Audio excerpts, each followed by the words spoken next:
தேர்தல் ஆரம்பிச்சிருச்சு. அப்போது தினந்தோறும் டிவிகளில் வந்து ஒரு விவாதம் வச்சுருக்காங்க. விவாத மேடை நிகழ்ச்சி நடைபெறுகிறது. அப்படிதான் சிவகங்கை மாவட்டத்தில் ஒரு விவாத நிகழ்ச்சி நடைபெற்றிருக்கிறது. நியூஸ் 7 சேனல் தான் அதை ஆர்கனைஸ் பண்ணியிருக்காங்க.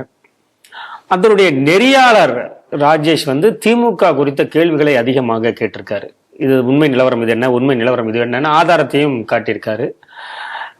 கருத்துக்கு கருத்து சொல்ல முடியாதவர்கள் வழக்கம் போல அங்கே இருக்கக்கூடிய மாவட்ட தலைவரின் அடியாட்கள் குண்டாஸ் டிவி நெறியாளரை தாக்கியிருக்காங்க. அந்த டிபேட்டில் கலந்துக்கிட்ட நாம் தமிழர் கட்சியை சேர்ந்தவர்களுக்கும் அடி விழுந்திருக்கு அப்படின்னு செய்திகள் வருது. நெறியாளருக்கு ரத்தம் வடிகிற காட்சிகள் எல்லாம் வைரலாக வீடியோவில் பார்க்க முடியுது. செய்தி எப்படி பார்க்குறீங்க? டிஎன் நியூஸ் 24 அவங்க ஏற்பாடு பண்ண நிகழ்ச்சி.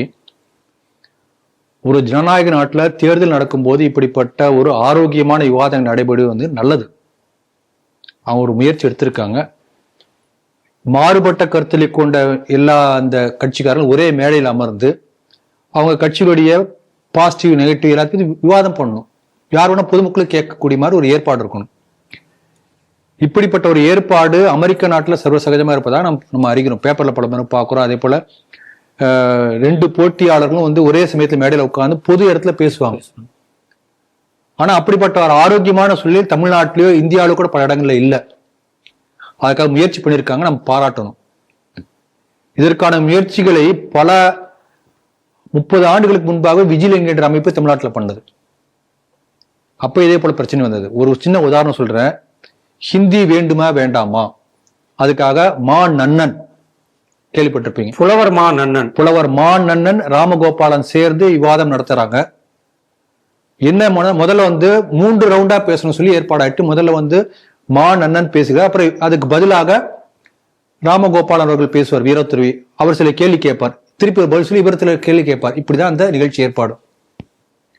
அந்த நிகழ்ச்சிக்கு திமுக RSS எல்லாம் சேர்ந்தவங்க வந்திருக்காங்க. மயிலாப்பூர் நடந்தது. ராஜாஜி கலைமன்றம் அமிர்தாஞ்சு கேத்துமார் ரோட்ல இருக்கு, அந்த இன்னும் இருக்கு அந்த இடம்.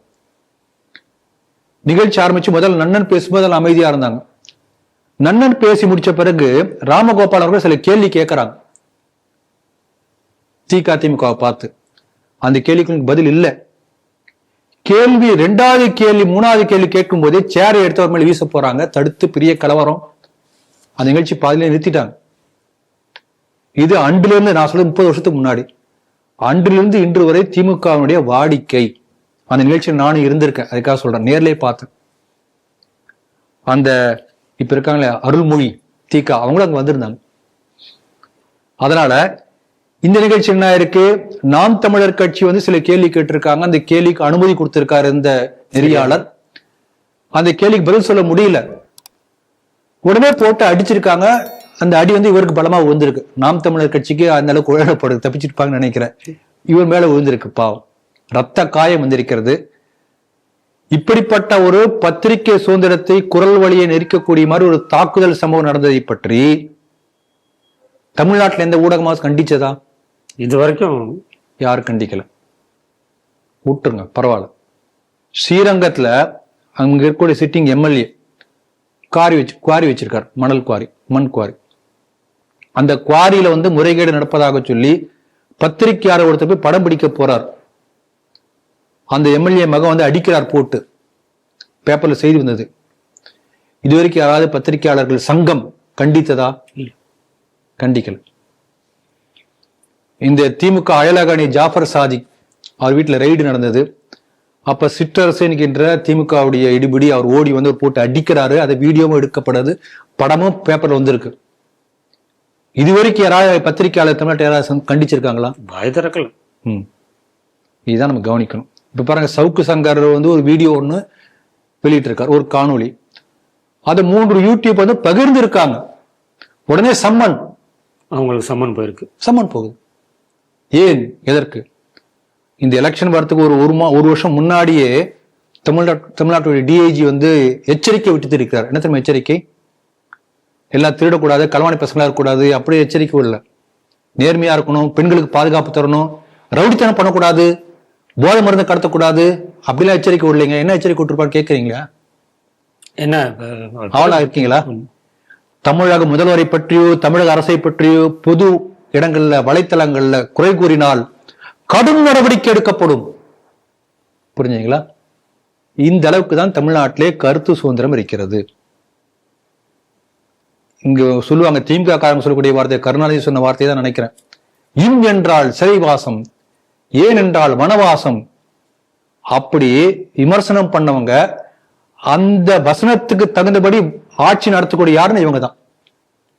யாராவது ஒருத்தர் மாற்று கருத்து சொன்னாங்கன்னா உடனே தூக்கி உள்ள போடு. மாரிதாஸ் ஏதாவது அவர் பாவம் சும்மா ஒரு நாலு கேள்வி பேஸ்புக் கேட்டு போற, கேட்கக்கூடாது, மக்களுக்கு விழிப்பட கூடாது, உண்மை தெரியக்கூடாது, தூக்கி உள்ள போடு. பிஜேபியில கல்யாணராம் உள்ள தூக்கி போடு. எஸ்ஜி சூர்யா நிகழ்ச்சி நடத்துற ஒரு இதே போல ஒரு தனியார் நிகழ்ச்சி டிவி தொலைக்காட்சி பண்ண அடிக்கிறாங்க, விளக்க அணைச்சின்னு அடிக்கிறாங்க பொது இடத்துலயே. சில மாசம் நடந்த செந்தில் அவர் பத்திரிகையாளர் என்ற பெயரில் திமுக ஆதரவாக பேசக்கூடிய செந்தில சொல்றீங்க நீங்க? ஆமா. இந்த மாதிரி இந்த சிறுவாச்சூர்ல அந்த சிலைகள் சேதப்படுத்தப்பட்டது, அதை பத்தி வந்து அதுக்காக ஒரு போய் கார்த்திக் கோபிநாத் அதை பத்தி உடனே தூக்கி உள்ள போடு. அப்ப இந்த ஆட்சியை பற்றி யார் என்ன சொன்னாலும் உண்மையா இருந்தா கூட சரி, தூக்கி உள்ள போடு. தமிழ்நாட்டுல எந்த அளவுக்கு வந்து கருத்து சுதந்திரம் இருக்கு பாருங்க. அதாவது லயோலா காலேஜில் ஓவிய கண்காட்சி வைக்கிறாங்க. அந்த ஓவிய கண்காட்சியில சூலாயுதத்தை வந்து கொச்சப்படுத்துறாங்களாம். பெண்ணுடைய பிறப்பு மேல சூலாயுதத்தை குத்தி ரத்தம் வர மாதிரி ஓவியம் வைக்கக்கூடிய அளவுக்கு கருத்து சுதந்திரம் தமிழ்நாட்டில் இருக்கிறது.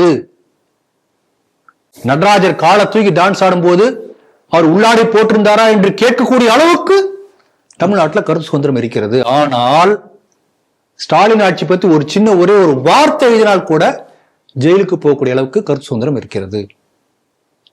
ஜெயில போய் பாத்தீங்கன்னா, என்னப்பா திருடுனியா? இல்ல.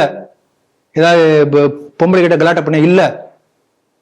வேற ஏதாவது பண்ணியா? அப்படி வரிசையா கேட்கறாங்க. இல்ல. என்னதான் பண்ண? இதுக்கு ஜெயிலுக்கு வந்த? பேஸ்புக்ல ட்விட்டர்ல ஒரு பதிவு போட்டாங்க அரசாங்கத்தை கிண்டல் பண்ணி. இதுதான் தமிழகத்தின் நிலை. அதனால இன்றைக்கு இருக்கக்கூடிய பத்திரிகையாளர்கள் என்ற பெயர்ல 4வது தூண் என்று சொல்கிறார்கள். 4th pillar of the democracy. அந்த 4வது தூணே இல்ல. அப்ப ஜனநாயகமே இல்லைன்னு அர்த்தம். 4 தூண் சேர்ந்தாதானே ஒரு இடக்கும், ஒரு தளம் இருக்கும். ஒரு தூண் போயாச்சு. பத்திரிகையாளர் என்ற பெயரிலே திமுகவுக்கு காவடி தூக்கக்கூடியவர்கள் இங்க இருக்கிறார்கள். மன்னிக்கணும், காவடி என்ற வார்த்தை வந்து நான் இந்துக்களுடைய புனிதமான கொச்சப்படுத்த நினைக்க வேண்டாம். ஜால்ரா போடக்கூடிய என்று வைத்துக் கொள்ளலாமே. அதனால தமிழ்நாட்டிலே பத்திரிகை தர்மம் குலைந்து விட்டது. அதனால உங்களுக்கு எல்லாம் பாரதியார் ஒரு பாட்டு சொல்லியிருக்கார். அந்த பாட்டை இங்க உள்ள பத்திரிகையாளர்கள் தெரிஞ்சுக்கணும், படிக்கணும். அது பாப்பாவுக்கே சொல்லியிருக்காரு, நீங்க கட்டாயம் தெரிஞ்சுக்கணும். என்ன பாட்டுன்னு கேட்கிறீங்களா? சொல்லுங்க, நேருக்கு தெரிஞ்சு நானும் தெரிஞ்சுக்கிறேன். பாதகம் செய்பவரை கண்டால் நீ பயம் கொள்ளலாகாது பாப்பா. குழந்தையை பார்த்து பாடுறார். அதனால பத்திரிகையாளர்கள் நீங்கள் பயம் கொள்ளாமல் பாதகத்தை எதிர்த்தால் மட்டுமே தமிழகத்திலே ஜனநாயகம் தழைக்கும். அப்படிப்பட்ட பொறுப்பு இங்கே உள்ள பத்திரிகைக்காரர்கள் இருக்கிறது. அந்த பொறுப்பை நீங்கள் உணர்ந்திருக்கிறீர்களா? அதுதான் கேள்வி.